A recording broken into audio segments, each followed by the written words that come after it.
ఇప్పటివరకు భయం కనిపించింది. ఇప్పుడు ఆ భయం మాటలుగా బయటపడబోతోంది.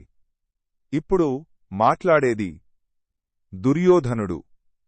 శ్లోకం వినండి. పశ్యేత పాండుపుత్రాణమాచార్య మెహతి చమూం వ్యూఢాం ద్రుపద్పుత్రేణ తవ శిష్యేణ ధీమతా. దుర్యోధనుడు తన గురువుతో అంటున్నాడు, గురువుగారు, పాండవుల సైన్యాన్ని చూడండి. ఎంత పెద్దదో చూడండి. దాన్ని అమర్చింది మీ శిష్యుడైన ద్రుపదుని కుమారుడు.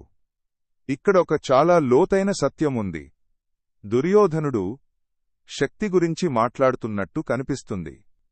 కాని నిజానికి అతను భయాన్ని పెంచుతున్నాడు.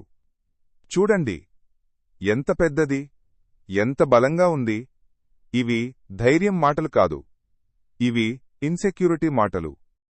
మన జీవితంలో కూడా ఇదే జరుగుతుంది. మనకన్నా ఎదుటివాడు బలంగా ఉన్నాడనిపించినప్పుడు మనం ఫ్యాక్ట్స్ చెప్పడం మొదలుపెడతాం. కాని లోపల ఒకే ఒక్క భావం ఉంటుంది, నేను సరిపోతానా? దుర్యోధనుడు ఇంకో పని చేస్తున్నాడు. అతను చెప్తున్నాడు, ఈ సైన్యాన్ని అమర్చింది మీ శిష్యుడు. ఇది ఒక సటిల్ బ్లేమ్. అంటే అర్థం ఏమిటి? వాళ్ళు స్ట్రాంగ్ కావడానికి మీ టీచింగ్ కారణం. ఇది చాలా ప్రమాదకరమైన మనస్తత్వం. మన జీవితంలో కూడా ఎగ్జామ్లో ఫెయిల్ అయితే టీచర్ సరిగ్గా చెప్పలేదు అంటాం. జాబ్లో ప్రాబ్లం వస్తే మేనేజర్ గైడ్ చేయలేదు అంటాం.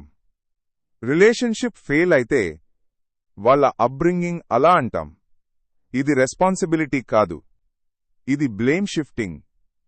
ఈ శ్లోకం మనకి చెప్తున్న సత్యమిది. భయపడే మనిషి తన తప్పును చూడడు, ఎదుటివాడి స్ట్రెంగ్త్ని ఎగ్జాజరేట్ చేస్తాడు, తన బాధ్యతను వేరేవాళ్ల మీద వేస్తాడు. ఈ శ్లోకం మనల్ని ఒక ప్రశ్న అడుగుతుంది. నువ్వు ఏదైనా విషయం చెప్పేప్పుడు నిజం చెప్తున్నావా, లేదా నీ భయాన్ని జస్టిఫై చేస్తున్నావా? ఈ శ్లోకం ఇచ్చే ఒకే ఒక జీవన సూత్రం: భయపడే మనిషి నిజాన్ని కాదు, కారణాలను తయారు చేస్తాడు. ఇది మూడో శ్లోకం. యుద్ధం ఇంకా మొదలవ్వలేదు, కాని మనిషి లోపల ఉన్న ఇన్సెక్యూరిటీ ఇప్పుడు మాటలుగా బయటపడింది. తర్వాతి శ్లోకం 1.4 భయం ఎలా కంపారిజన్గా మారుతుందో.